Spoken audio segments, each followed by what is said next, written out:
Well, everybody, how's it going so far? Um, I hope you guys were able to get that video to work and find all the answers. I know some of you chatted me about, needing some help on a few of them, and that's okay. Um, Remember that the letter V is the Roman numeral 5. Anyway, I'm going to tag a few minutes of notes on the end of this. Do it how you usually do it. You can either watch them or watch them and take them. Again, I don't know what the future holds for us. I kind of doubt the idea of a traditional test is going to probably happen for this unit, but you never know what's going to happen next. So, just kind of, be doing what you should be doing, do it how you do it, take notes, stuff like that. If you have any questions, obviously chat me. Tomorrow is, well, today, if you're watching this when I load it, is Friday, and it's the last day before spring break. Hope this finds you healthy. Anyway, if you're having any problems with the assignment that I put out on Wednesday, let me know. If you just need to chat or something like that, or have any questions, just let me know too. I've been hearing a lot of people asking about how things are getting done in other classes. Be checking your email, check Classroom, be diligent about the email. That's the biggest thing. If you're going to have a Google Meet, you're going to get an invite to that through your email, I would think. That's how everyone I've been involved in has worked so far.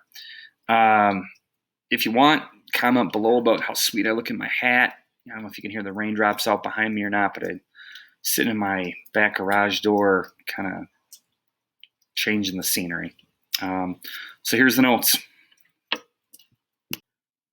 Hey everybody, how you doing? We're back. Just some notes. So what we're going to do is we're going to start looking at the intro for abnormal behavior. You may occasionally hear my dog or some humans walk through here. Okay, sorry about that, but hey, man, that's life when you're sitting in your computer chair. So the third chapter we're going to do is about abnormal behavior, mental disorders. It's called a lot of different things.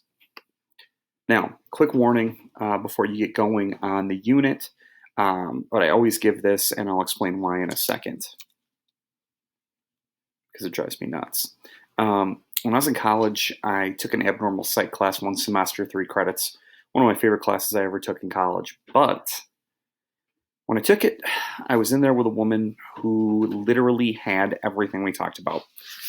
Every time we came up with a new disorder, one of the first things that we do is we talk symptoms, like we're going to do in here. Every time we went through a list of symptoms, she would raise her hand and go, "Oh my God, I've got this, I've got this."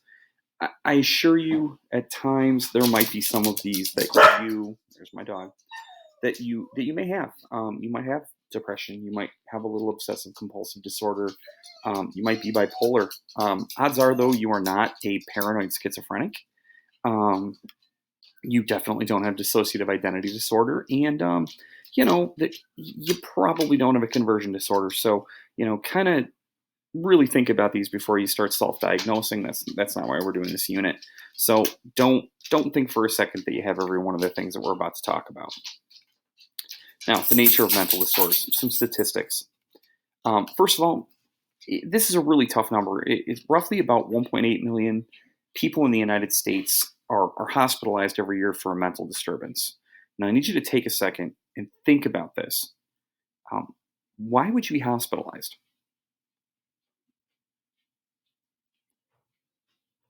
Now, if you're thinking that the reason that someone would need to be hospitalized is because they have a disorder, you're wrong.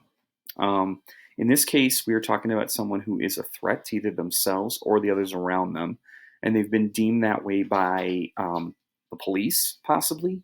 It could be EMTs. It could be a doctor that they've been working with. So if they're viewed as a threat, they can be hospitalized. We have some facilities in this area that do those things. It happens in some hospitals, Mendota Mental Facility, and obviously some prisons have to have these areas as well. About 7 million Americans seek some kind of psychological help every year.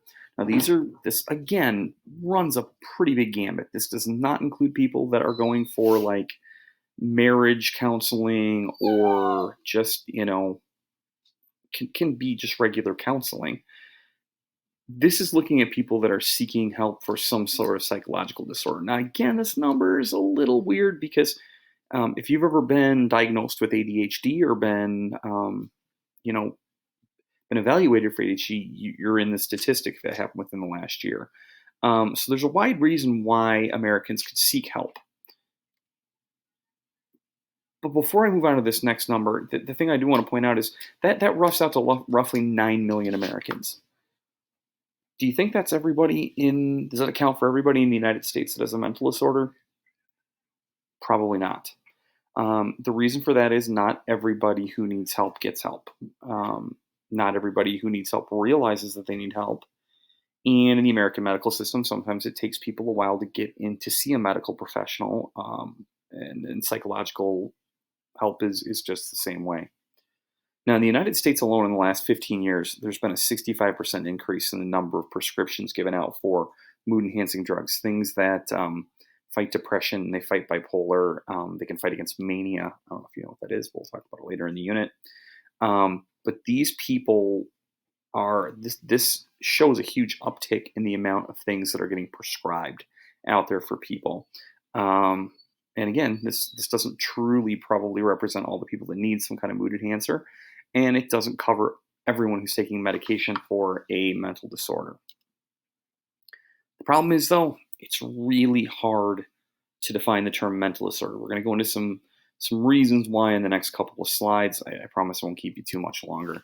But the nature of mental disorders makes it hard for them to be defined because there's such a huge variety in what mental disorders are. Now, the first thing to understand is, contrary to Netflix, contrary to Hulu and CBS and NBC and Split and other movies that you've seen, the average person with a mental disorder is not dangerous. As a matter of fact, they're way less likely to cause problems than people who are quote unquote normal. That one's a tough one too. The reality of things is someone who has a mental disorder or displays abnormal behavior is just struggling with some part of their life. They could be confused about something going on. They can be withdrawn from society. They could have a mood disorder. There are a lot of different reasons why someone could be classified as having a mental disorder. However, not everybody's Hannibal Lecter. Just please keep that in the back of your mind as you're going through all this stuff, or as you're watching your Netflix specials and things as we go on. Your Don't F with Cats and things along those lines. Statistically, way less violent, way less likely to be brought in for a crime. If you were walking through a public area, you're way less likely to be bothered by someone with a mental disorder than a regular person. Okay, if we pick out the average emotionally disturbed person that you might run across, chances are they might not be that different from you, except for one behavior. They may have a short attention span. They may get upset for no reason. They could hear voices. That's a pretty big one, but that is one behavior. So don't automatically hook a negative stigma to someone who seeks psychological help or sees a psychiatrist or has had issues with mental disorders in the past. Now, the definitions. Sorry, this isn't pretty. It's not quick. It's not simple. It's not one sentence. There's a lot of parts to this. But what I tried to do is, in parentheses after each line, I put the really important term so that you could make sense out of things. So first of all, a person with a mental disorder, stop spinning, suffers from discomfort more or less continuously, or personal distress. Now, this can be a lot of different things: anxiety, worry, depression. So take me, for instance. I have ADHD. You guys know that. That is considered a mental disorder or being abnormal behavior. Do I necessarily consider what happens with me discomfort? No. However, continuously, my behavior is probably a little bit more erratic than a lot of yours. I have a hard time focusing on things for long periods of time, which can cause me problems. I have a hard time staying involved in conversations. People bore me really quickly, and so in a way that is discomfort. Again, the key idea here is personal distress, something that makes that person's life more difficult than the average person that you might meet in a regular day. And we're not talking about trouble at work. We're talking about something that's outside of this person's control. The second part, they behave in a bizarre fashion. Oh, this one's so bleh. And the reason is the word bizarre. So if I decided to get my nose pierced or decided to, get a pink mohawk, a lot of people would consider that bizarre.